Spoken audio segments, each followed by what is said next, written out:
So here we go then. Welcome back to another edition of the Kings of Anglia Fan Social, the show where the KO Army share their thoughts on all things Town.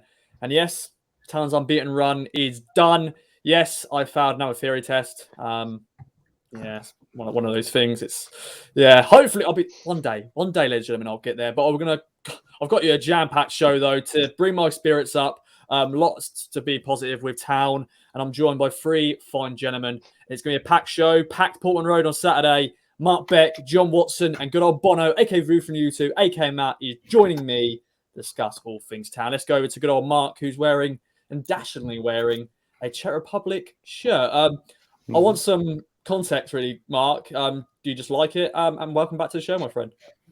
Yeah, thanks for having me on, Ross. Good to be back on. As for the shirt, it was just a lockdown binge. It was in the sale on classic football shirts, and I bought it. But people of a certain vintage, I always get messed up by the perspective on this when it's on reverse cam. I don't know which way to go. Certain vintage, Euro 2004-ish, I believe it is. So Milan Baros, Jan Koller. I got that wrong earlier. Poborski, Rosicki, wealth of names. Petr Cech, obviously, as well. So it's quite an iconic shirt. So Nedved, another one. Forgetting some names. There you go. So quite a decent hair as well. But so quite a wealth of names have wore this shirt. So and now I'm wearing it. So there you go. But no, good to be back on with two other stellar gentlemen. Obviously, on yourself, Ross. You are a stellar gentleman. It's like travelling Wilburys, like absolute class lineup, super group. But no, good to be chatting all things Town. Yeah, it had to be done for this big game on Saturday. And I'll be saying big a lot. That is going to be my key word. I've said it like 5-6 times on the Meet the Opposition video. But the next man, good old Jon Watson, the King of the North. Once again, he's donning the new third kit, the blacked out kit. Looks nice on you, Jon. How you doing? It's always a pleasure. It's great to be on. It's great to be with you three fine gents. I've chosen to wear the black shirt, which arrived on Saturday for me. It's the first time I've worn it, and I'm just wearing it for you, Ross. I felt I needed muted colours. You know, my heart went out for you this afternoon when I was listening on the main pod on the drive home from work and walking the dog. So I'm having a period of mourning for you, but we'll come back. We'll be there supporting you for the next challenge, and it's great to be on. All well with me. Can't wait to get chatting to each other about all the good things that are still happening. I know we'll probably get into it in a lot more detail, but we've still got to be happy. If somebody said to me before the start of the season we'd be where we are, I would have taken it. So I'm still feeling good. Always good to hear, my friend. Always good. And the final man that is joining us is good old Bono, Vu from the U2. Always a pleasure, my friend, who is, once again, is donning another beautiful shirt. It's not a football shirt, but it's a very, just looking dapper, my friend. It's always a pleasure. How you doing? Hello, Ross. Hello, Mark. Hello, Jon. I am very well. Thank you for asking. It's a pleasure to be here. Thank you for mentioning my shirt. This is one of those American rodeo kind of not polystyrene, because it's clearly not, plastic shirts that make me sweat, but I'm in my home office. And again, it's kind of like dulled tones for your sad news today. And we're with you. We're with you. What doesn't kill you makes you stronger. And now I've got is it Kelly Clarkson did that song? There's a step. Yeah, I'm with you there. As soon as you said that, I'm with you. Sorry, off on a tangent. No, we're a Czech Republic. We've mixed it up. That's what the fan social is all about. Is out a good chin wag, bringing in different references. I like it. Boys. But no, it's gonna be a great show. Hope everyone at home will enjoy. Let's get stuck in then. And September. I know we're not unbeaten anymore, but we're still second. But a lot of good results in September. Some bad decisions also. We'll get into that very shortly too. But the standard thing on the social, I always like to do 1 word, 2 words, 3 words, your review. So let's start off with your 3-word review of Town September results. Let me quickly rattle through the results. First of all, Accrington Stanley, we went to the Wham Stadium and we won up the Town. Of course, that is normally our bogey team. Then, of course, we had a midweek game with Bristol Rovers. I am just basically running, trying to find these results because I didn't have them at hand, but I've got one of me anymore. But yes, it was a midweek game against Bristol Rovers, if I am correct. Am I correct, boys? Yes, I am. A 2-0 win as well. Another clean sheet. Then we went to Hillsborough, 2-2. We know what happened there. Then we beat Arsenal on the 21s. Happy days, beating the Arsenal kids 2-0. And then Plymouth, live on Sky, the TV curse and all that sort of stuff, losing 2-1. Mark, your 3-word review of September as a whole. Just about right, I'd say. Probably where, looking at the fixtures, you'd probably expect us to be. I mean, the last result at Plymouth, obviously a little bit disappointment, but I mean, we're never going to win on Sky, are we? Like it just doesn't happen. And the more games we aren't on Sky, the better, because they just mess everything up and they're horrible. Don Goodman had a real agenda against us as well. I don't know why, but it was a bit weird. But no, looking at the results and before, these games come up, you look at it and you go, right, the teams we expect to beat, we go and do. We go and do that. We beat Bristol Rovers, we beat Accrington. You expect to beat them, and obviously you've got the cup game in there in between. Sheffield Wednesday and Plymouth. I think most people would have took a point from both of those at the start of the day. Unfortunately, we were ahead in both games and threw it away, which is a little bit disappointing.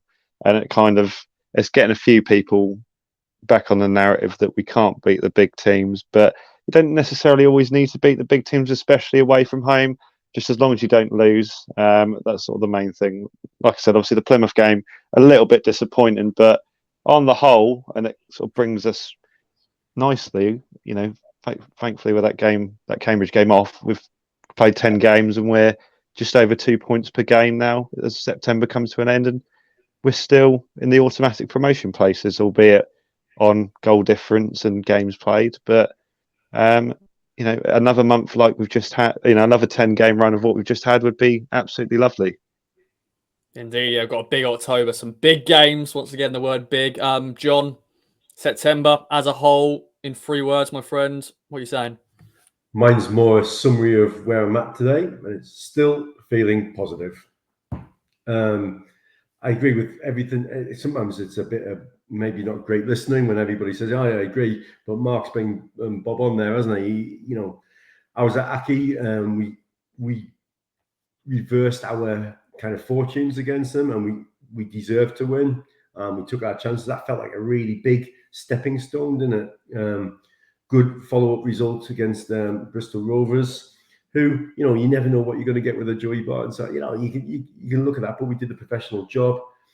I thought Sheffield, we were really unlucky, and especially when you look at some of those decisions afterwards. And but I was really proud to be there. It was a good crowd. It was a good effort. And as you've said on the main pod, and we've all discussed afterwards, if those goals had gone in different order, we would have gone 2. We came back. We showed them at their place. I would have taken a draw at Sheffield, to be fair. And we did better there this season than we did last season. And obviously there is the disappointment of the Plymouth result, but like Mark and Hutchie talked about today on the Thursday pod, that there was fine margins in the Plymouth game. It wasn't like we turned up. And I know Stu and Andy often talk about the Rotherham game being a marker previously when we were really outplayed and a real mismatch. That's not going to happen this year, I don't think, under McKenna. And it certainly didn't happen on Sunday. And no, that's Sheffield. So I'm still feeling positive. Like Mark said, 2.1 goals per game. Got to be happy with that. If we keep that up for the next 10 games, and then the 10 games after that, we're going to be sitting very happy, I think. So, still feeling positive. Always good to hear, my friend. Well said. And Bono, to round off the 3-word review of Town September results, and there's a lot of box ticked as well. Beating Accrington. Of course, we didn't win on TV, but we're never going to win, are we? It doesn't matter if it's Sky, ITV, Eurosport, whatever channel we're going to be playing on. But yeah, a lot of box ticks in terms of beating Accrington, beating the Arsenal kids in the Pat John's Trophy. But yeah, your 3-word review, my friend. John has slightly stolen my thunder somewhat, and because I was going to say still feeling positive. I mean, it's great to go to Accrington, who are illustrious Capitan Sam Morsey described as a non-league ground, and when you looked at the kind of Town in 5, the fantastic content that the club puts out, the players kind of warming up outside a kind of porter cabin and that kind of thing. It's, you know, it is a very difficult place to go, and never a nice place to go, but we went there and did a professional job. Bristol Rovers, sadly I couldn't make that game because I had a training course really early the next day, and I didn't want to be getting into bed at 11 o'clock, which I usually do after a midweek game, so I had to watch that. And I remember the last time we played Bristol Rovers at home, we lost. It was an absolutely freezing cold day. I took my best mate and his dad, who's a Bristolian. He loves the gas, and I've got a bit of a soft spot for the gas because of that. I just remember him talking about Bristol Rovers when I was younger. But yeah, I mean, that was a great result with great goals. I thought we would have won that by more than 2-0, but I'm just being greedy now, maybe a little bit. Chef Weird, obviously, as John and Mark have both said, we improved our result from last year. I went to Hillsborough last year, first time there, fantastic. Almost like a kind of amphitheatre of football, isn't it? Really, and yeah, disappointing not to keep the lead. You'd thought that we would have possibly learnt our lesson before this weekend's Plymouth. I mean, it's disappointing. We kind of, yeah, but we didn't play badly. That's what I'm trying to say. So, you know, we talked about the Rotherham result last season being a possible like yardstick, you know, of how good they were and how much better than we were. They were. I said were quite a lot there, haven't I? But they were easily the best side that we've played this year. But we didn't play badly. There were just certain things that usually work that didn't. Some of our most consistent players didn't have very good games. You look at Evans, who's been an absolute Welsh wizard. He's kind of taken that kind of moniker from the other Welsh wizard, Wesley Burns. He's playing well, but not as well as he did last year. And Marcus Harness, him with the beautiful eyes, he's just a little bit off par on Sunday. But hats off to the 18 million people that went to that game from Suffolk. I had a ticket and I had a space on the bus, but I couldn't get to Ipswich for a 3 a.m. departure. And that's kind of, yeah, that's so taking my virtual hat off to that. But it's yeah, still feeling positive. Like Mark said, 2.1 average points per game.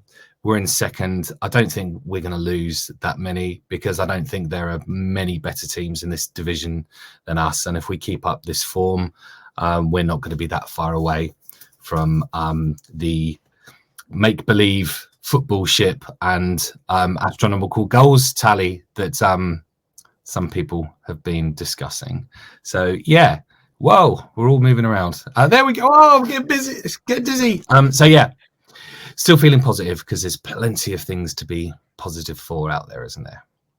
It is indeed. Yeah, if you're watching video, you saw everyone was moving. I had to move different people. I've got my OCD of people. I've kept you in one space for the whole stuff, and then when someone drops out, I have to put you back. But everyone's back, and some good words from all of you there, gentlemen. Now let's talk about Player of the Month, Goal of the Month, and all that sort of stuff for September. A lot of contenders, definitely for Player of the Month, because there's a lot of standout players. A lot of you already mentioned a couple of those. Mark, take it away. Player of the Month. Who is your winner? And chuck in some contenders as well. As you said, many contenders. I think it's been a good month on the whole. Like we said, we're slightly disappointing end, which probably has tainted people's views of a few players in there potentially, but no, I think the standout one for me, and I think he will be for most people, is Connor Chaplin with his contribution on the pitch. You know, came off the bench at Accrington and got the 2 goals to win us the game there. Another one at Bristol Rovers, and he's always busy and looking to make things happen. He's not my actual pick though. For me, it's someone who's improved quite steadily. I'm not going to say Freddie Ladapo, but as much as I love him, I think he's had a really good month as well. Go on, I'll get it out of the way. I'll get my Freddie love out of the way, and then we don't have to hear about him for the rest of the pod. But no, I think he's had a lot of stick this month, rather unfairly. I think he's done everything right on the pitch, but not get the ball in the back of the net sometimes, and that's the way it goes sometimes for strikers. But another player who came off the bench at Accrington made a real impact, helped us get up the pitch, and played his part in both goals. Really good home performance against Bristol Rovers. Obviously not involved in the goals, bar a good save by the keeper. Got his goal at Arsenal under-21s. Sheffield Wednesday we won't talk about because that's sort of where people lambasted him. And again, on the score sheet, if you say it's fortuitous or an expertly worked out bit of physics where he worked out that if I hit the ball off the defender, that will rebound and ricochet and loop over the keeper. That's what I'm going for anyway. But no, I think Freddie Ladapo deserves his plaudits, and I think he's getting some unnecessary stick. So leave my boy alone, please. But my player of the month is Leif Davis. I think there's some reservations when he first started, and I think a lot of people were worried, and a lot of people were pushing for Greg Lee to start because Greg Lee had such a good pre-season, been with us the whole time, and to his credit was looking brilliant. But I think this last month we've really seen the best of Leif Davis. He's been a real outlet on that left-hand side, a real good alternative to what Wes Burns had been doing all last season on the right-hand side.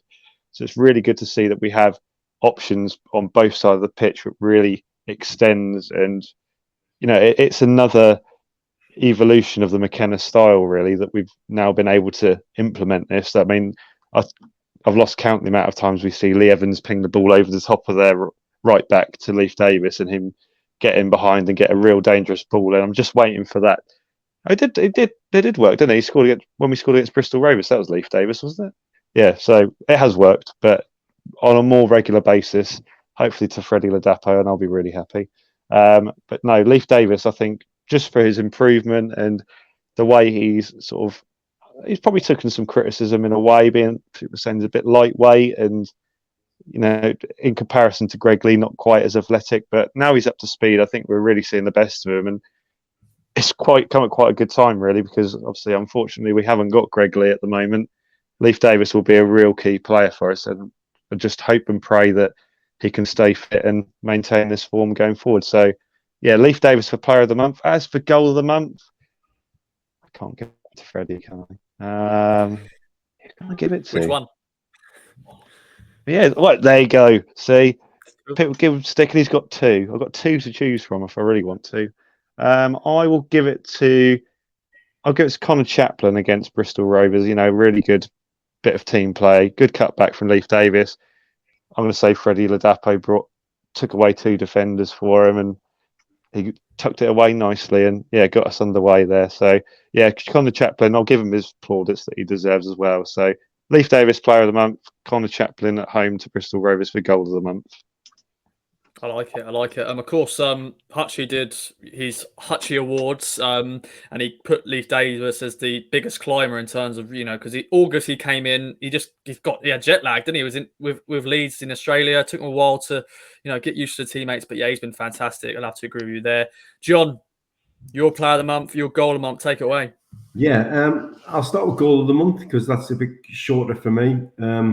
I think there's something about seeing a goal in real life that makes it more special to me than seeing it on iFollow. So I'm going to one of the games I was at, and I'm going to give it to somebody who gets a little bit of stick, but I think it's been really effective. And I'm going to give that to Mr. Caden Jackson for his goal at Chef Wed, because he took that really well. The game plan, I mean, let's be fair, McKenna, when I saw that team sheet, I was like, I'm not sure. I wanted Freddie to be playing. And I thought, I'm not a football manager. Kieran McKenna knows a lot more about football than me. And he exploited a gap. He made, it was Iorfa, wasn't it? Yeah. He put Iorfa on toast. He had one chance just before that and got behind that Iorfa. He played on the left-hand side. And that was, I know it was a slightly fortuitous bounce off Edmondson, a kind of block tackle, wasn't it? And it kind of went through. But, for Caden Jackson to be on the wrong side, he usually would be on the right, wouldn't he? To be on the left, and I thought he used his body shape really well. I think Hutchie described it as a good whip.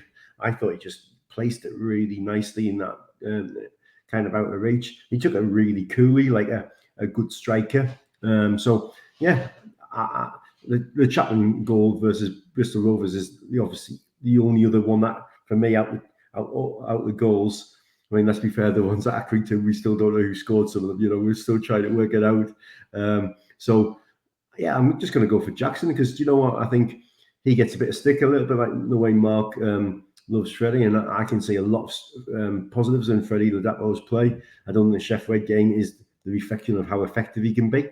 I think there's other games that kind of epitomise what he brings much better. But Jackson was effective.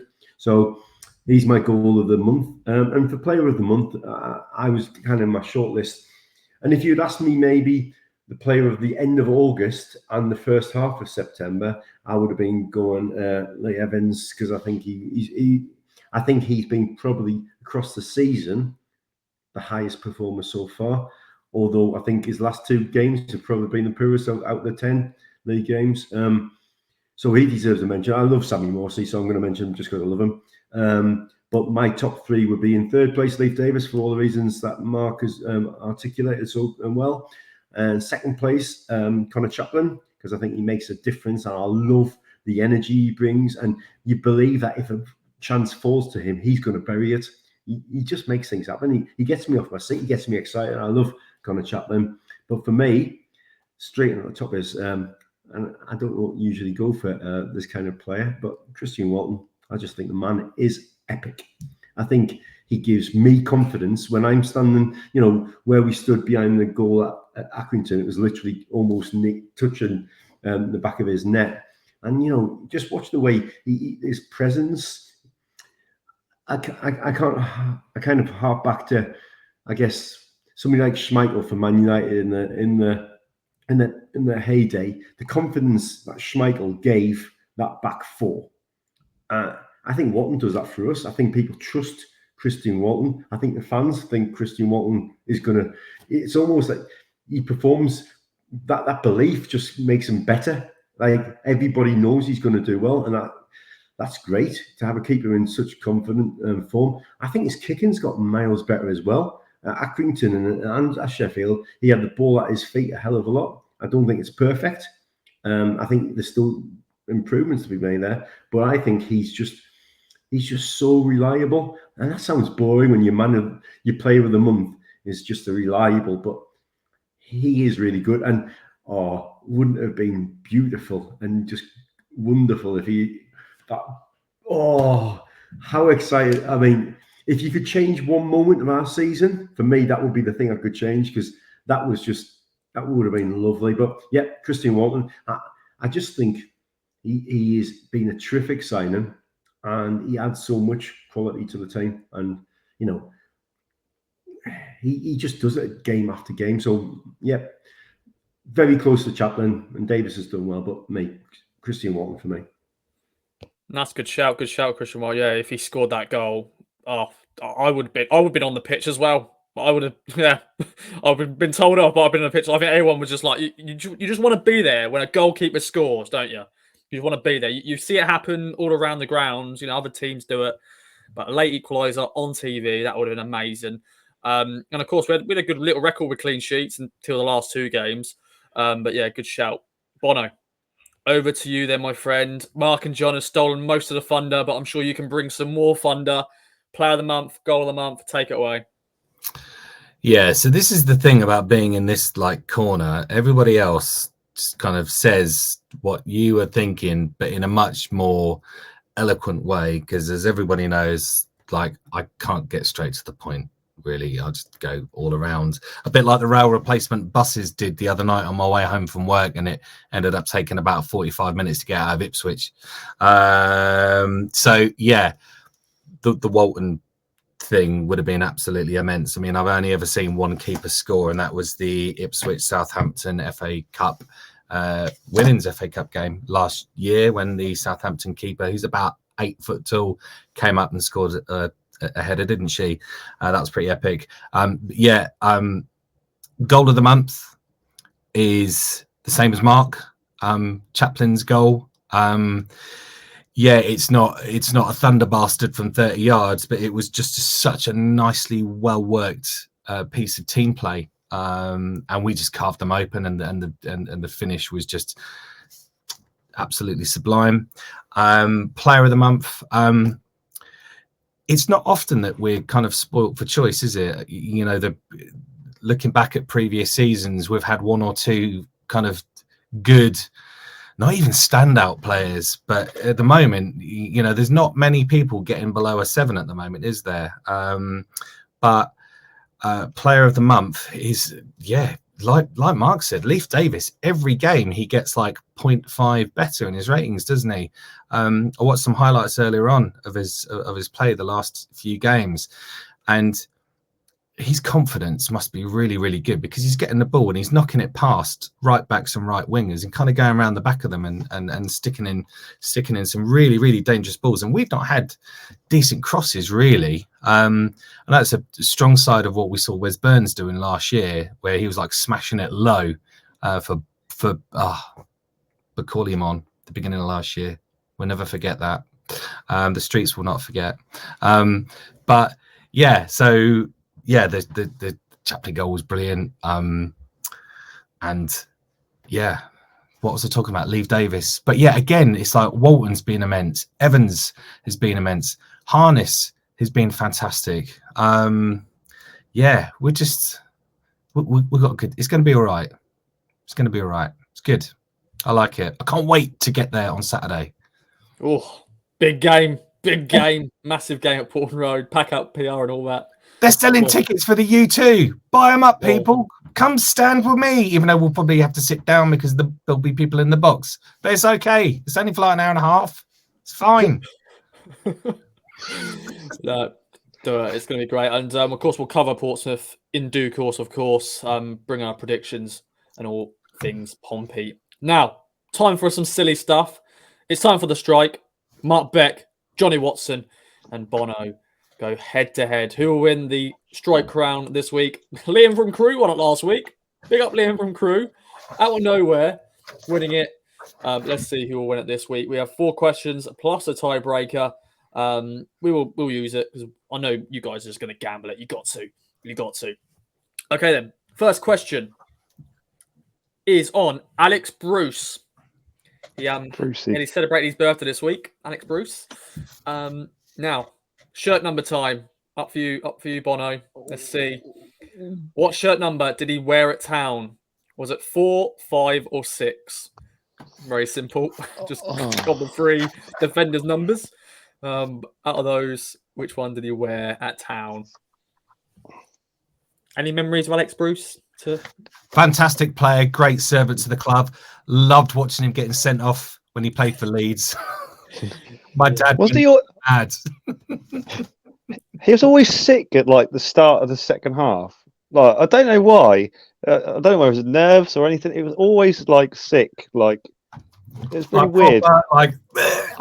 Yeah, it's really weird. I thought you meant like sick, the cool word. Like I was always good sick. at second half. What Always actually? like sick. Ross, you know me. Do I look like the type of person that says the word sick? But but vomiting. Scored the goal at Chelsea, didn't he? When we did we score first in that game? I can't remember. Didn't we? Or were we 3-0 down already? And I don't know. He scored. I can't remember the rest. Yeah. I went the second time. We lost like 7-0. Yeah, that was not a nice day. But just trip to Stamford Bridge and all that. Good defender. Yeah, he did have a few red cards in his time, didn't he? Didn't he have a fight with Stephen Bywater as well, like his own teammate, or was he playing for Derby at the time? Anyway, I know we had a fight, or it wasn't like a massive fight, but people will know. People know what I'm talking about. I'll Google it in a minute. But what shirt number then, boys? Alex Bruce, 6, 5, 5. The correct answer is 5. It is 5. Bono's lucky number. I knew as soon as you put one hand up, it weren't going to be 6. I know I could have gone. That's Brad because he's up in Norfolk, isn't he? Yeah, it could have been Brad. Yeah, could have been. That's 6. Yes.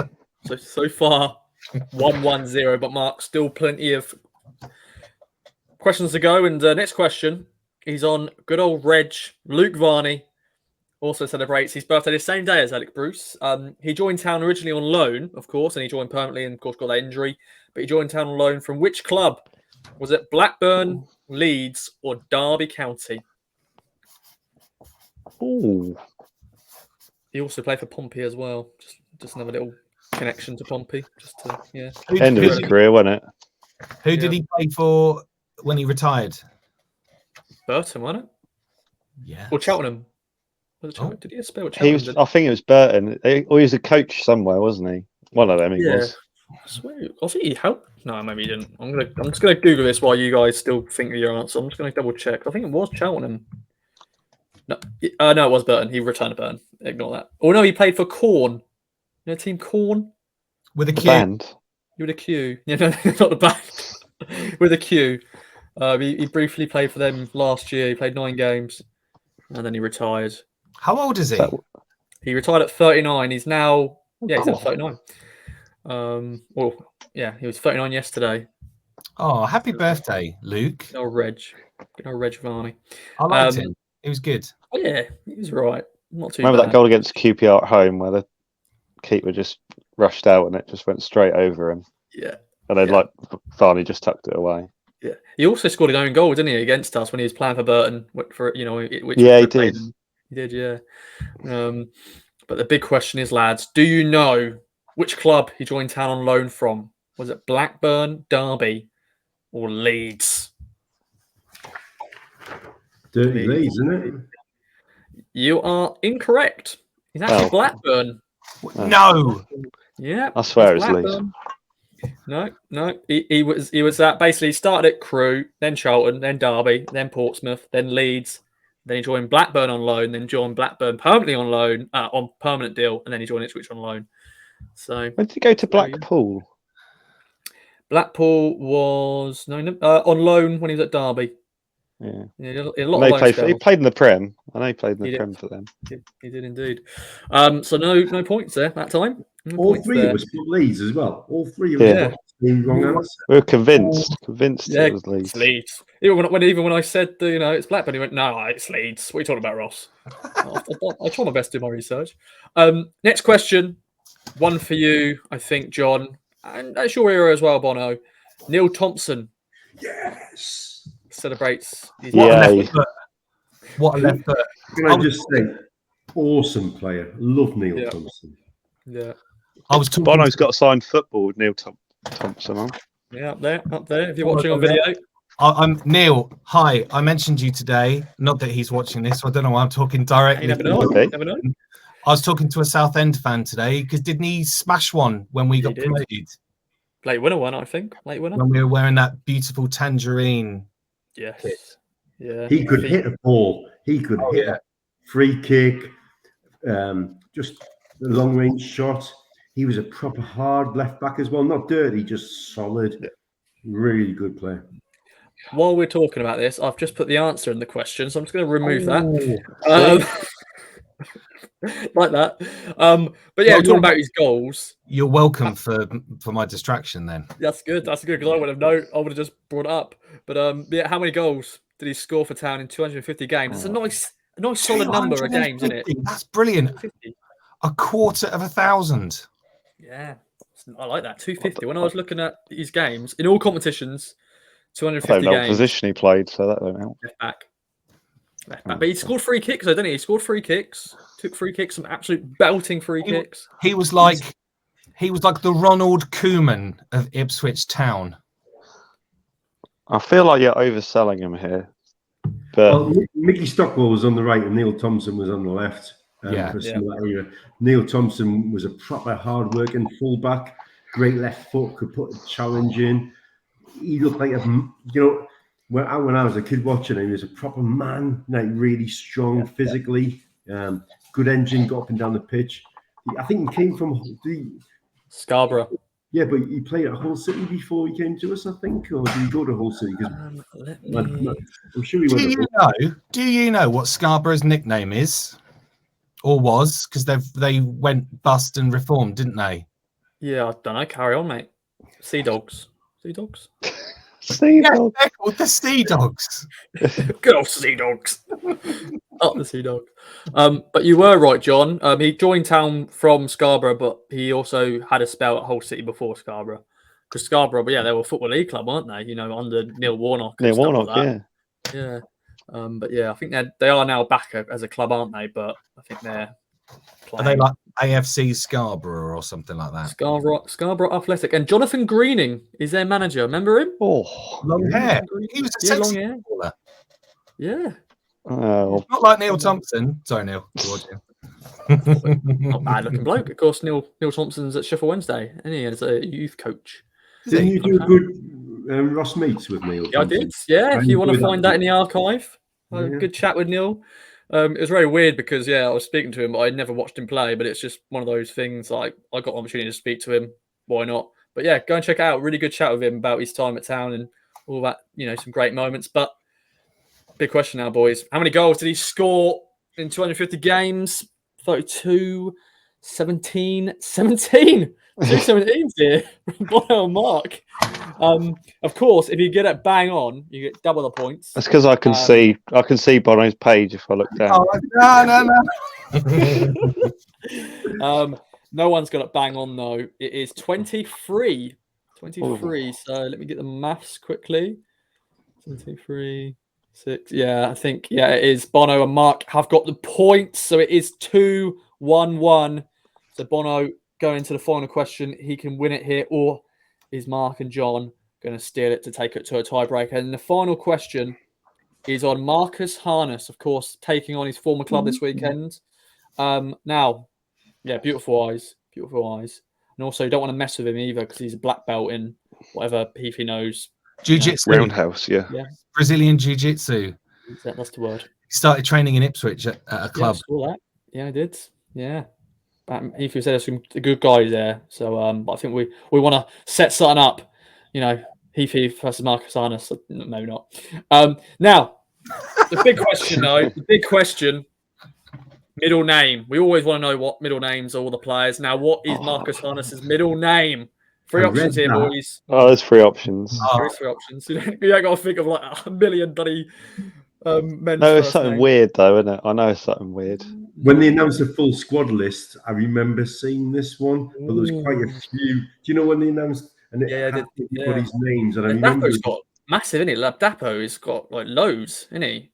He's Nigerian.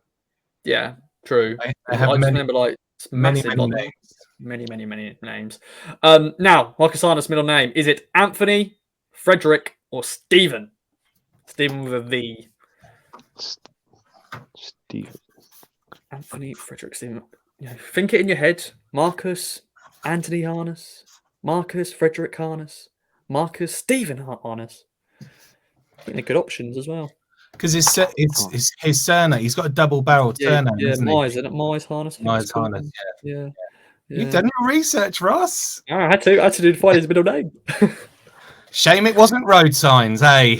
Oh no, I know. Sorry.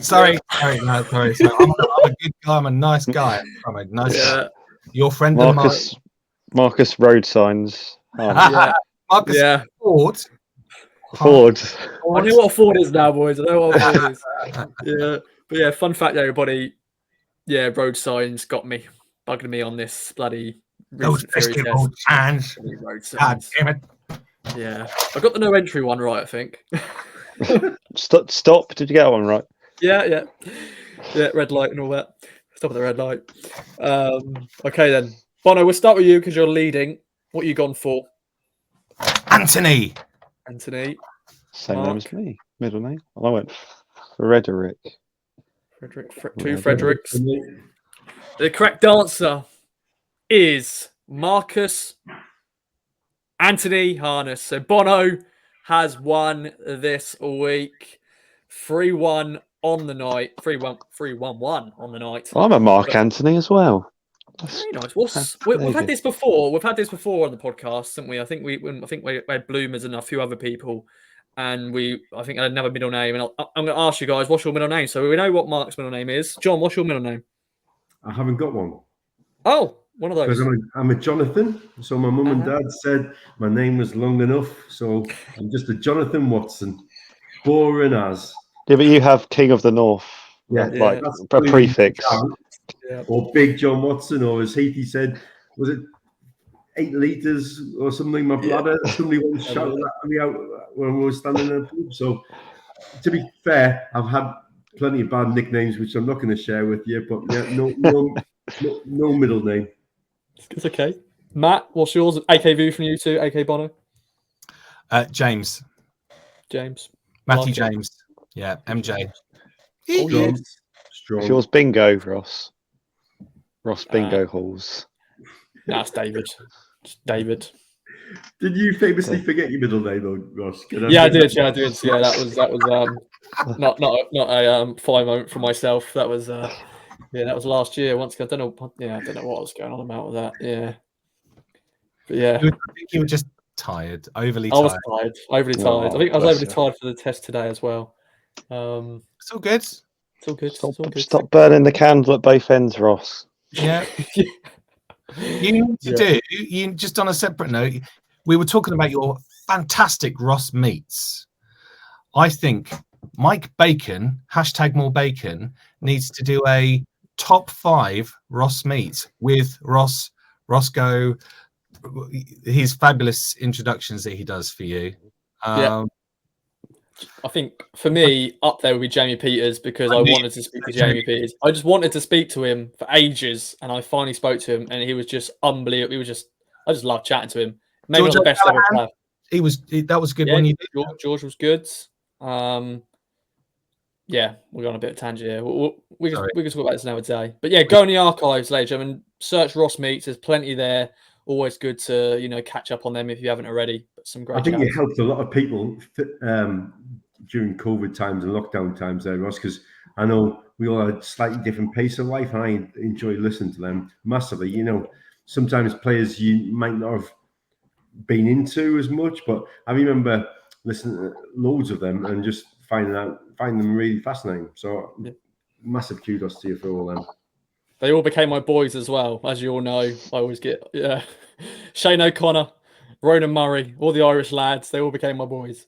But there we go. Some of them were really Irish as well. Very Irish. None of this FIFA grandparent rule, like proper Irishmen. Right, they're back in Ireland. They were back in Ireland as well, and stuff like that. But yeah, check them out, guys. Ross Meats on the podcast feed. You'll find them. Some great chats. But yeah, Bono.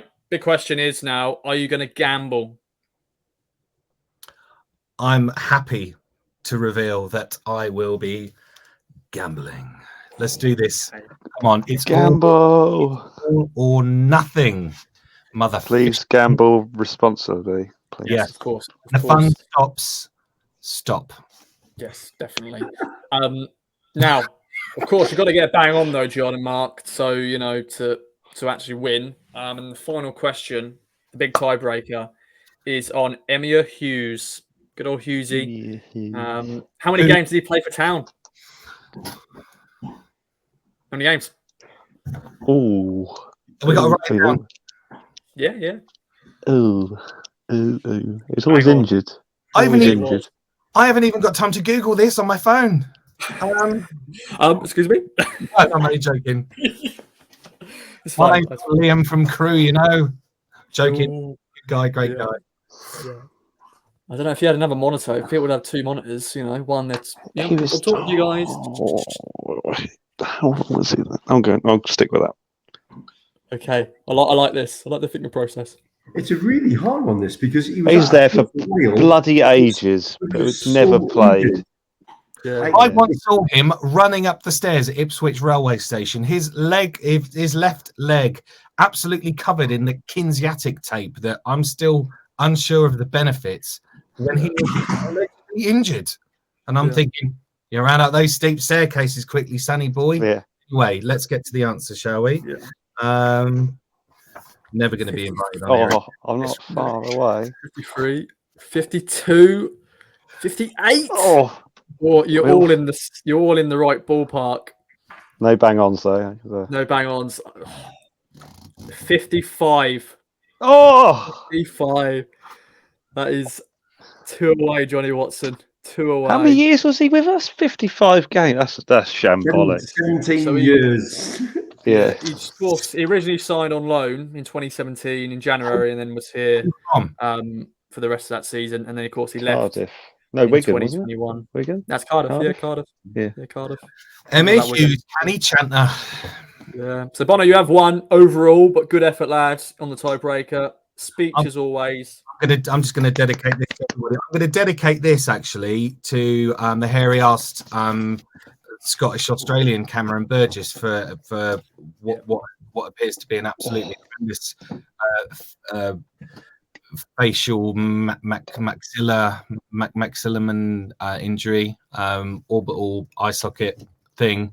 What an absolute trooper. He came in, he made that left-hand side absolutely his, and then he gets an innocuous knee to the face that would probably kill me. Most people. Kill most people. Like your skull would go into your brain and you just die. But Just got up, didn't he? Yeah, he just got up. He's like, whatever. Well, held his head for a bit, sat up. I thought, I'm feeling a bit groggy. He didn't try to run it off though. I was like, come on, try and run it off. But no magic sponge. Get well soon, Cam and Sean Yaluko and Greg Lee, a fellow hard bastard with his compression fracture after running around on it, but hey, sorry I swore, my bad. Family show, guys.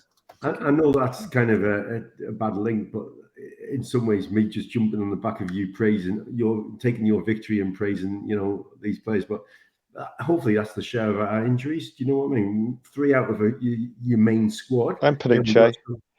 Oh yeah, well we bought him injured, to be fair. Yeah. But that's 3 who have all featured or were featuring regularly in the first team or coming off the bench. They would have been in your match day squad every time. That's 3 out. And so when we talk about September, actually we forget we've lost Aluko. We've now lost our,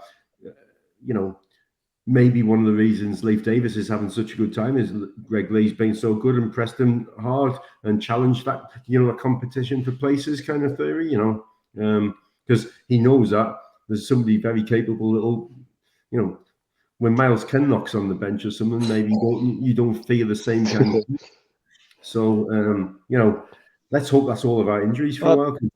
Cameron and speaking of left backs, Matt Penny got player of the month for who is it? Yeah, she's good. Thanks. Yeah, good. Thanks. I like it. We bring everything on this podcast. Many good puns. We're thinking that all day. Now, boys, it's time to get serious. So without our fun, it's time to get serious. Town debate time. Big town debate. Mark Beck, Jon Watson, Bono. Time to debate. I want some. Have we got a jingle for this? I should get a jingle. Yeah, in the future when I get a budget, there'll be a jingle. I'll have a little think. But Bono, you know what to do. If you ever watch Game Day, I'm sure you do watch Game Day. Still a question. But the music that is part of the pictures is Bono's creation. I think it's Waterfront Swagger, isn't it? I think it's called. Yep, Waterfront Swagger, named after when we swagger along the waterfront. Yeah. But usually, little peek behind the curtain here. When I swagger along the waterfront, I have Baker Street by Jerry Rafferty playing in my head. What a saxophone! Yeah. There's a great backstory to how that song was created as well. But anyway, let's get back to because we've had our fun. Yes. The big El Grande debate. Yes. Big debate. Yes. The big debate with Ross.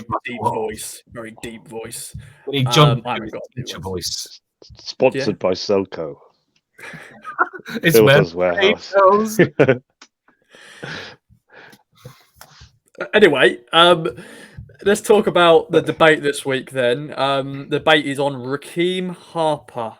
He dropped an interview with BBC Exeter. And he's basically, he's at Exeter at the moment. On loan, looking to kickstart his career. And the big one is I'm here to really knuckle down, become best version of myself. And Mark, I'm going to start with you, my friend. Does he have a future at Town? It's in his hands. It's up to him, really, if he wants to have a future with us, really. I think McKenna's been a very forgiving and open manager. You look at the likes of Luke Wolfenden and Caden Jackson, who John said earlier, and I would agree with, has had a really good month. You know, he's proven that he's been able to bring players in from the cold and give them a role in the squad, no matter how big or small. Obviously, Wolfie's been fundamental to what we do, and Jackson has played his part in a way, not always starting games, but contributing when he does get his minutes. So it's in Rakeem's hands, really. I saw the game he played against Forest Green, where Exeter absolutely trounced them 4-0 at the new. Is it the new lawn? Is that what it's called? I can't remember what it's called. But yeah, he's got an absolute sitter over the bar there. But he did win him a penalty with it was a dubious high foot. But watching the game there, I mean, Exeter are a very settled side, and you could tell that he was the lone player. Like, they were doing their passing patterns, and he was sort of dithering around the middle, trying to get on the ball. So, I mean, but at least he's starting games and been given opportunities there, which is good for us, really. We've really struggled in the last few years to get players into good loans. And you look at Idris El Mazouni, I don't think he's been substituted off in a game either, but he's playing for Leyton Orient, who are doing even better than we are in the league. They're doing fantastically. And he capped that off with a goal at the weekend as well, I believe. So hopefully Rakeem takes the opportunity with both hands and, you know, becomes back and really is able to fight for his place. Because, I mean, if you look at it, El Mazouni is going to be doing the same thing. You've got Don Ball, Lee Evans, Panuche Kamara, who we've not seen yet, but I've got really high hopes for. Sam Morsey is irreplaceable at times. It's going to be difficult for him, but it's not impossible. He's just got to want it bad enough. So, you know, it's a good loan for him, and we'll keep an eye on his progress. But does he have a future at Town? I don't think he does at this moment in time. He doesn't. But the only person that can change that is Rakeem Harper. Indeed, well said. And of course, he is currently. He's not very happy that we're probably talking about Rakeem Harper's future. What are you talking about? He's on loan, doing really well. We'll come back and he'll be back in the starting 11, but we shall see. John, take it away, my friend. A real mixed bag for me, because when he signed, I thought he could be really a cracking player for us. And, you know, under Cook, we saw almost Cook's managerial career kind of almost matches Harper's Town career, in the sense of started with real expectation and then went a bit odd and then drifted into nothingness. You know, he ended up coming off the bench. I was standing with Bono in the U2 at one match, and he came on as one of the number 10s towards the end, didn't he? You know, I really think he's got a lot of attributes. He's powerful. He's energetic. He's got good mobility. He's got strength. He can clearly play. Just hasn't come together for him. And I've got the quote, some of his quotes in front of me, just from the BBC website, and it says, "I'm a strong believer that I've always surrounded myself with people that have always said to me, never have any regrets and always just work towards being the best version of yourself. If you focus on what ifs and what could have been, for a lot of people, it's going to lead to more pressure and more distress and unhappiness." I think for a period, that's how I did feel. I had a lot of weight on my shoulders because I did look back to the past quite a lot. So maybe he wasn't in a great place, but, you know, why didn't it work out at Crewe? Why it didn't work out at Ipswich? There's something there, and I'm not saying it's about his attitude. I don't know the guy. I think in McKenna we've got a decent man and a fair man, you know, who will have some honest conversations with all the players. So I think Harper will probably know if there is no chance of him getting in, or whether he's got some chance. And you would like to think that McKenna and Ashton said, "Listen, Rakeem, things haven't worked out for you yet. Go and get lots of games under your belt and start showing what you can do." And then but let's hope we go up. If we're in the Championship, we want to strengthen our team, don't we? So if we've already got Morsey, who's done it in the Championship, Evans, who's been in the Championship, and Bull, who's been in the Championship, and they're our 2 from 3, if you like. And then we've got Camera as well, who, you know, I'm excited to see at some point when he's fit.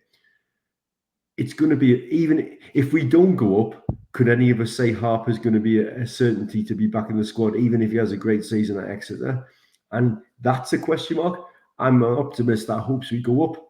So if we're in the Championship, can I see Harper being a Championship player for us? And I've got to say at this moment, I say, unfortunately not. I hope he does really well, and then we have to make some tough decisions. But clearly, I hope we go up. I just can't see him being a Championship player for us, because our team hopefully is progressing, and we'll probably add more quality to that. So, you know, I don't know. It's a season-long loan. I presume he can be called back at Christmas. I guess all it would take is an injury or two.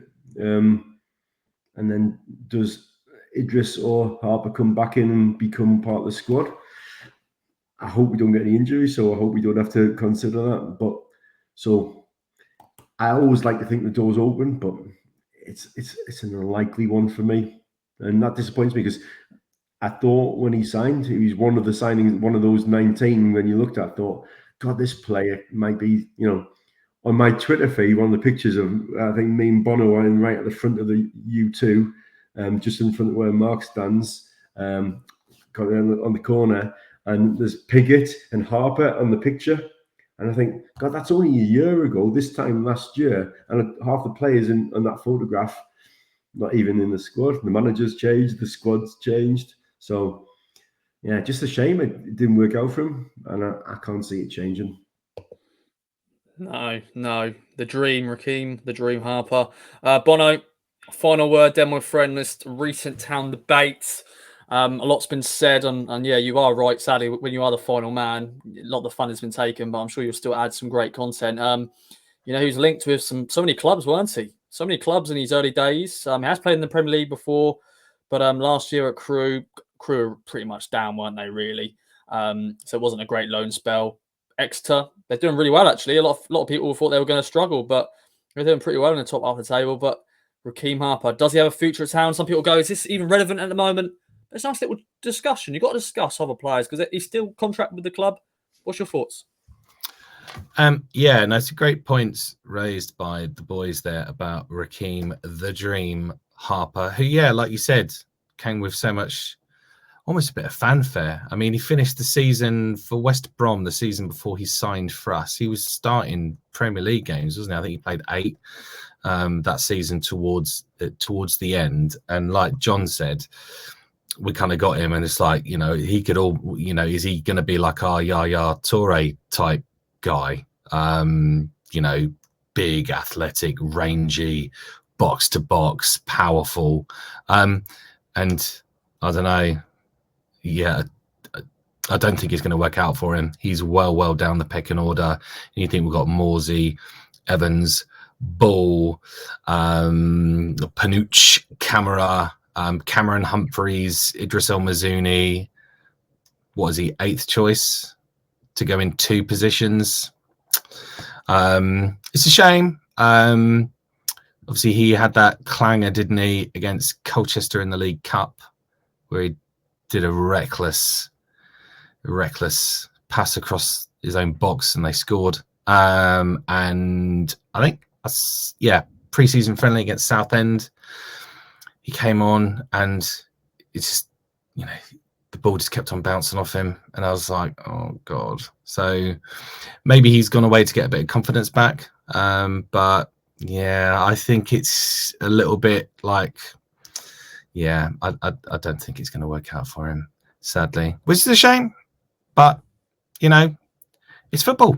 Things like that happen. And you look at what John said last year with Piggott and Harper, and half the players are left, Norwood, Bon, Penny, all the others. Hladke's on the bench. Over to you, John. I was going to say, I know Heathy listens to this pod sometimes, but I think Rakeem the Dream Harbour is exactly the reason why Mark's not giving anybody a nickname this year, because we all love Heath. I think he's a great host and makes me laugh and keeps the whole thing ticking together. But when he chooses his players, my God, he's cursed them, hasn't he? I think I sometimes put the jinx on people. But so we really need to keep Heathy in check. He's not allowed to give any of our new signs ever a nickname again, because, you know, Rakeem the Dream is exactly the reason why it doesn't work. I'm sure Heathy is listening, and he's now been told by the King of the North. I'm sure I'll get a direct message from Heathy going, I've been told by Jon Watson, but there we go. Well said, my friend. Well, that is the edition. Suggested, not told. Yeah. Okay. Yeah, that's probably the proper wording there. We won't be kicked off air, I don't think. Fan Social, hopefully, we'll be back next week, ladies and gentlemen. But there we go. Another town debate done. It's now talk about more debate, really. And it's becoming a regular feature. Will become a regular feature for the next few months, because it's always good chatting about beer and spirits and all that stuff. Of course, be sensible, responsible with drinking alcohol as well. But your free beer and spirit taps at Portman Road. What is your ultimate lineup? Mark Beck, over to you. Just start off. Right. So I'm probably going to side with Mr. Mark Heath here, and I'm not really a big ale drinker.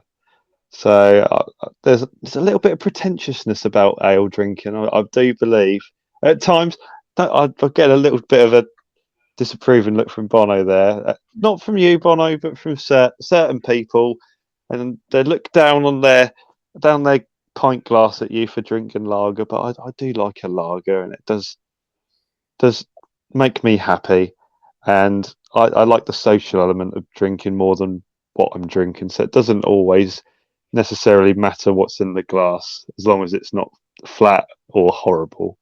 So my three, now, if anyone who knows me very well, I love Guinness. So Guinness would be on there, but there is caveats to having it at Portman Road.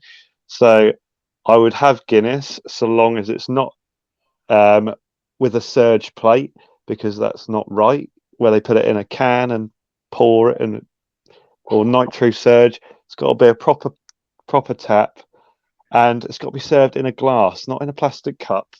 So I'd like to think, if I got my way, there would be a dedicated Guinness section where it doesn't get thrown about. No one is throwing beers or anything. We get in our little corner and we respect Guinness, and we compare how well they've been poured, and we just enjoy our Guinnesses and have a nice, healthy debate about football. So Guinness would be number one. You can drink it all year round. I don't care what people say. You can drink it in the summer. You can drink it in the winter, whenever or the spring or the autumn, whenever you want to drink it. I'd also have Blue Moon for the summer. So I like a bit of Blue Moon and a bit of orange in the top. If you ever had that, it is sensational in the summer. So that would be a lovely addition. So there probably would be orange segments thrown away. I'm adding to the club's bill here. They're going to have to buy. It's very middle class, this tap, isn't it? It's almost like a rugby stadium so far. It is a bit, but I hate rugby. So, Blue Moon is lovely. But yeah, I'm up in the budget. Get the oranges in, and there'll be oranges everywhere in the North Lower when sort of the youth go around singing their songs and lobbing their £6 pints at each other, whatever they do before the game. And then just a good old classic solid lager. I think it gets a lot of bad press. I've actually got a hat of it actually somewhere. Hang on. Oh, there got props. Go. Love it. Yeah.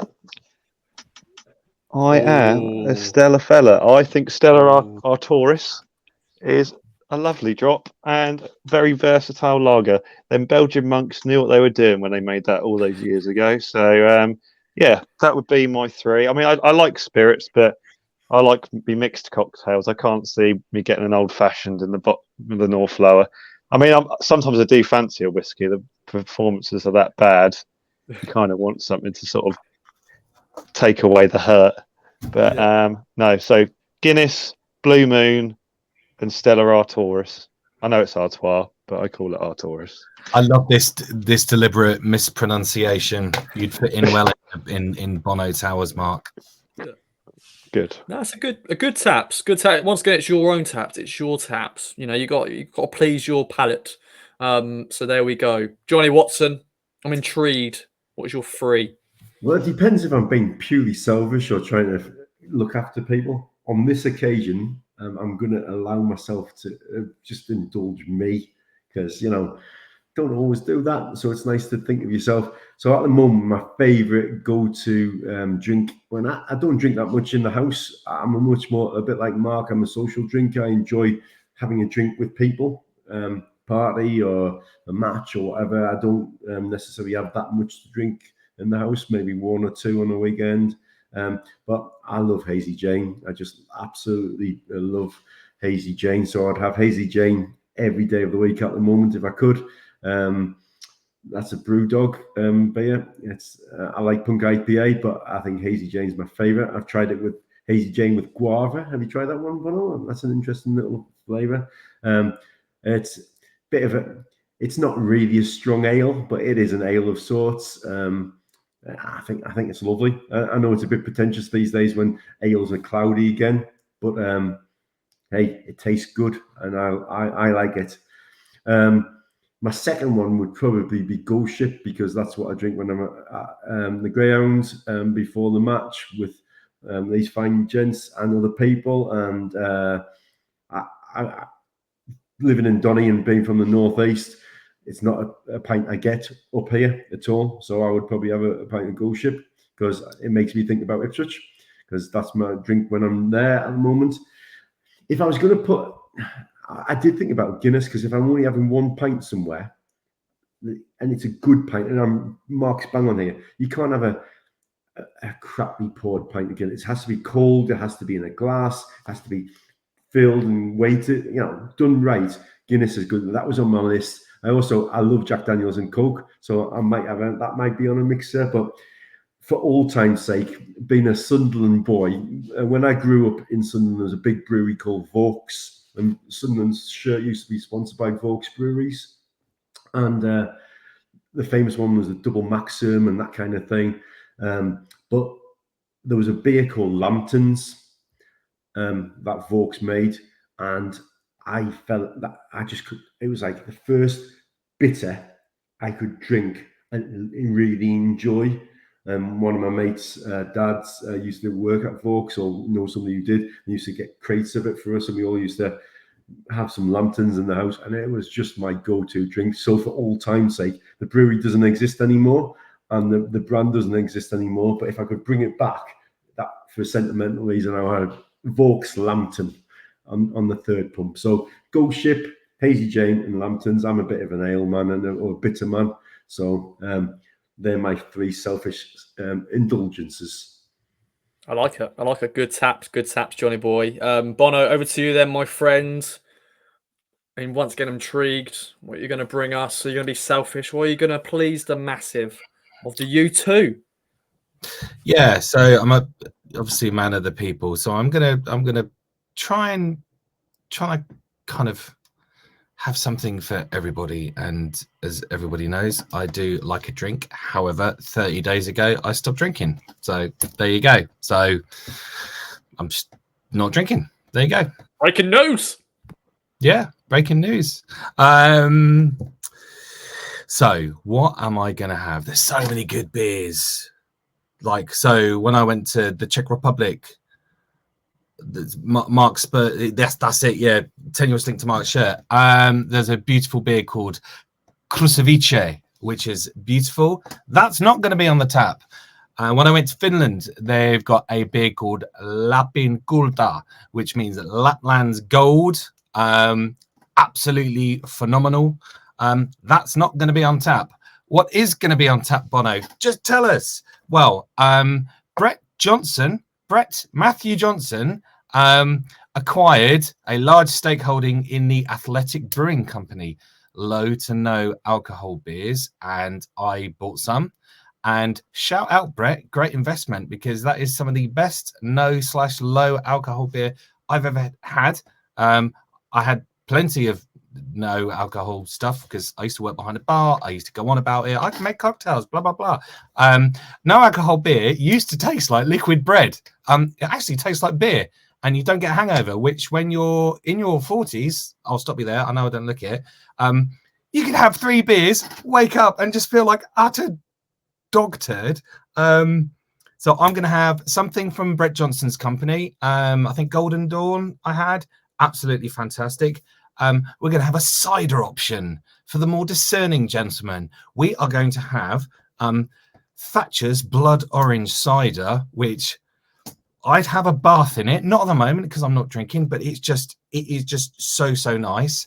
And for Mark's friends in the SBRL, right in the corner when they're throwing stuff, gonna have Madry because it's just a nice drink. It has to be drunk really cold though. So I bought some, didn't chill it down, didn't enjoy it too much.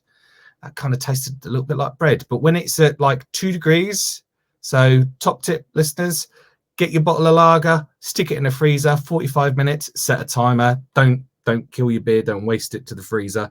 Get it out. Perfect. Bada bing, bada boom. We've gone over the magic hour plus minute mark, but we've still got to talk about the big game this weekend. Pompey, pack out PR. It's going to be electric atmosphere. 28,000 restricted views now available. £20. Roll up. Get your tickets. Big. Second versus third. Danny Cowley versus Kieran McKenna. Pompey, of course, still unbeaten. Mark, thoughts, prediction. What you reckon? Very big game. Not must win, but certainly must not lose, I would say. I think that's been echoed around many a solid ITFC platform in the last few days. We know what the Cowleys are all about. I think they get a little bit of a harsh criticism at times. They do some dirty stuff from time to time, but it is proper Mike Bassett, blood and guts, run and gun 4-4-2 football for most of the time.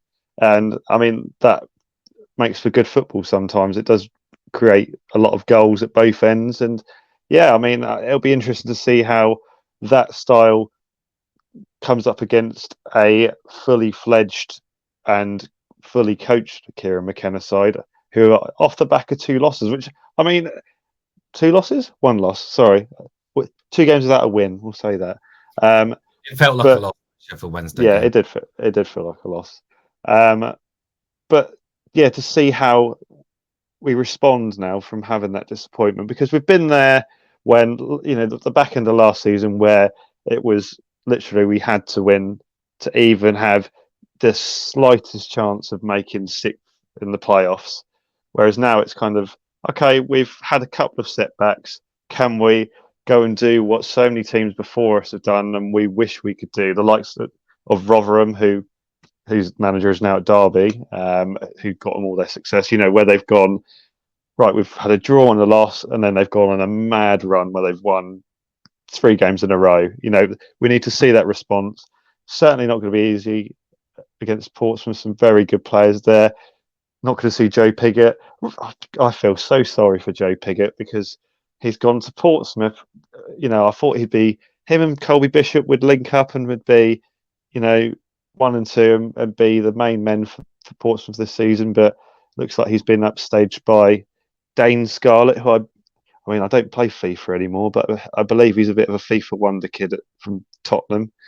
And then I think they've got Josh Karoma, who can play on the left, but up top as well.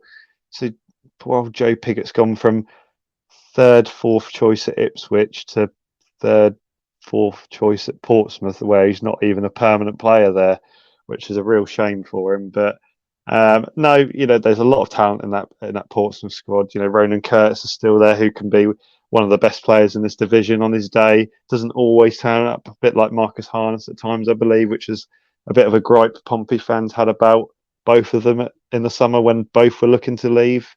Colby Bishop, we know what he can do. He's put us to the sword a couple of times at Accrington. Marlon Pack, very experienced. Michael Morrison, Sean Raggett, some very good players in that Portsmouth team. We'll have to be at our best to beat them. So, yeah, I mean, I think it'll be a draw. But I'd love it. I'd love it if we beat them, in the words of Kevin Keegan.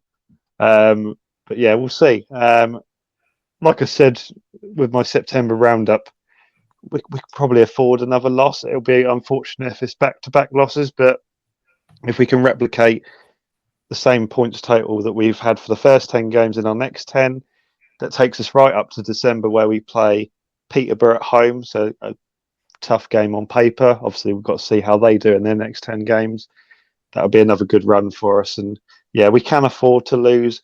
I really hope we don't. I don't think we will. And I really hope we win. I like it. What's your score prediction? You going for a draws?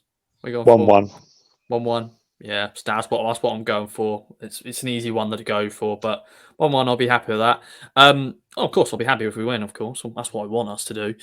Johnny Watson, what do you reckon? Then big crowd, big occasion, a lot of talking points. Forwards prediction. I agree with Mark's highlighted lots of their players, and you could keep going, couldn't you? There's a lot of good players in their squad, in their team. There's something big. I know Andy was saying on the main pod about kind of that little bit of gripe between Ipswich and Portsmouth over the last few games.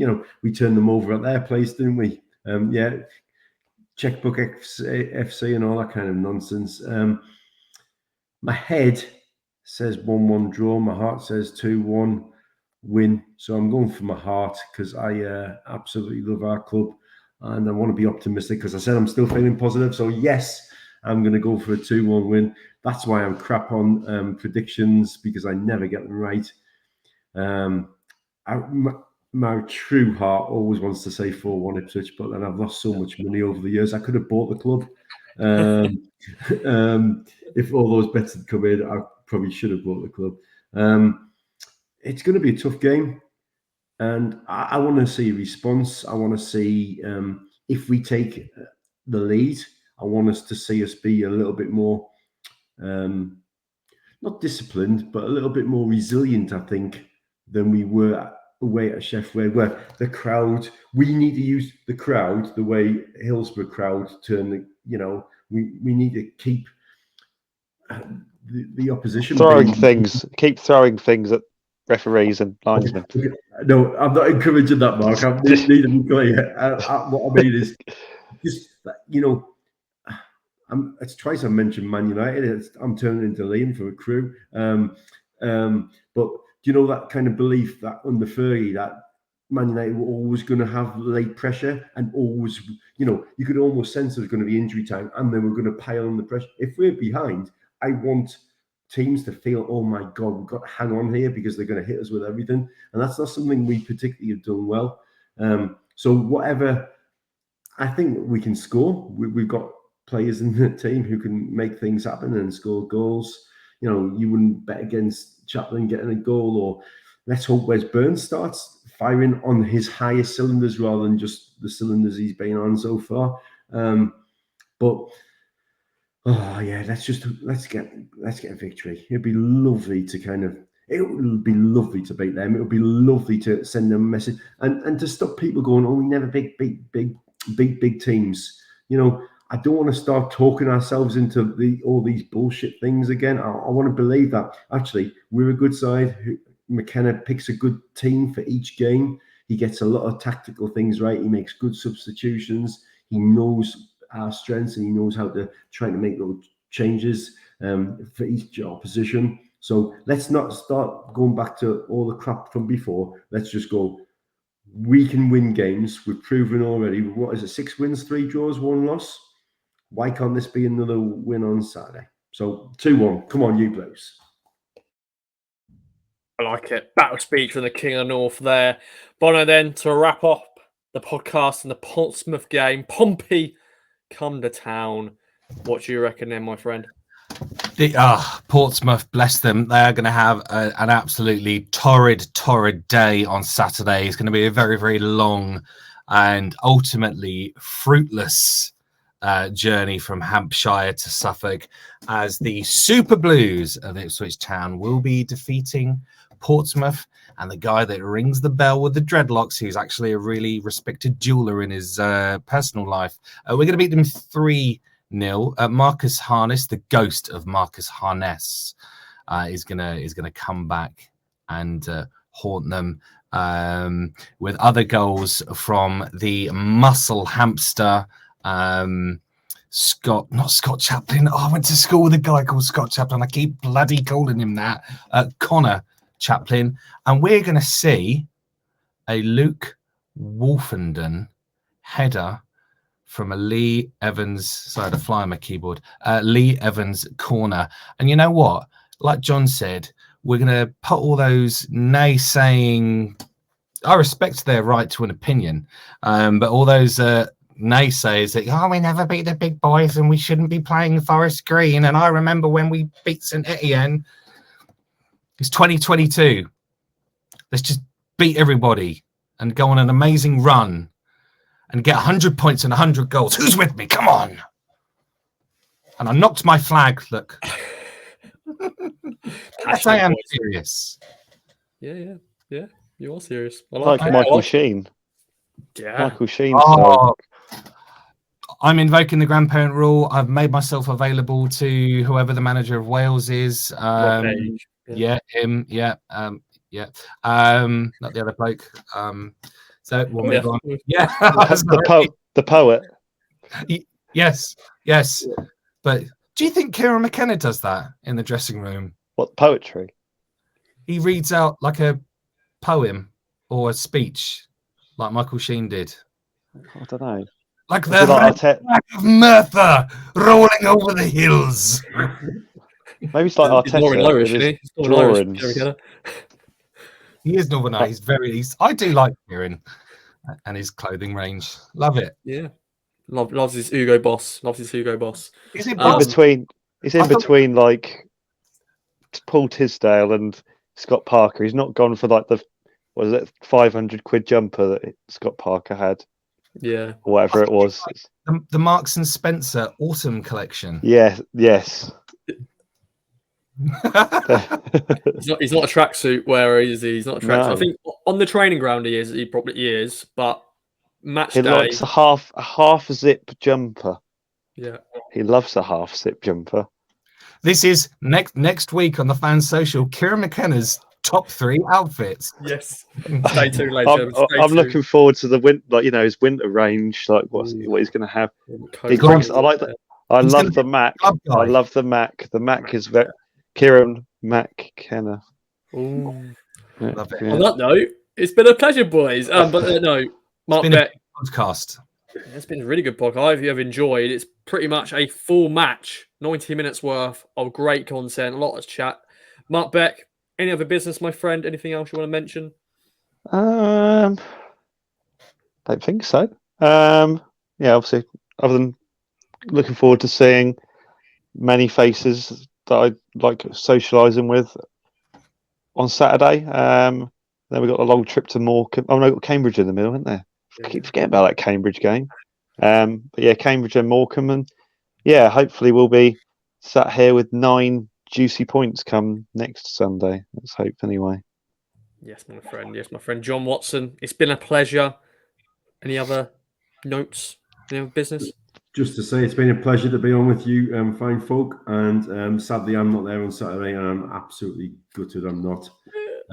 So I'll be at Morecambe. I think I might have to have a flight to somewhere this weekend so I can watch the game. I haven't decided my location yet, but I will be travelling somewhere to watch the game. And then, cheap flight deal. Yeah, absolutely. And I look forward to seeing everybody in person soon. Hopefully, some of us will be at the Morecambe away. I'm looking forward to that. And then I get myself back down to Portman Road very, very soon. So, lovely chatting to you all. Yes, my friend. King of North has had his say. Bono, over to you then, my friend. Any other business? No, other than just thank you for having me. It's been an absolute pleasure speaking to all 3 of you. And Saturday is going to be absolutely immense. So bring it on. Yes, bring it on. Thanks, everyone, for listening. Of course, the standard outro. Here we go. If you haven't already, make sure to follow us on all the social at Kings of Anglia. Make sure to follow Mark Beck, Jon Watson, Bono on Twitter as well. And also vote for us. We have been nominated for 2 awards. First award is the Kings of Anglia for the best EFL podcast, a Football League category. So tag us at Kings of Anglia, and myself, Blue Wilson, with Track the Girls Talk for the best women's creators. So make sure, help us out and vote for that. And also, we haven't had one for a while. Give us a review. Send us a little review. Give us a 5-star review. Let us know how much you love the podcast and anything you want us to improve. Definitely the Fan Social. If there's anything else you want us to add, let us know. And of course, we're sponsored by Manscaped. Use the code KOA to get 20% off and free delivery. Enjoy the game if you're going. If you're not, follow the game with us, with Stu, Andy, all the other content that we're bringing you. And we'll be back next week for many more podcasts and videos. So see you next time. Bye-bye for now. And hopefully, one day, I'll pass my theory test. Bye-bye.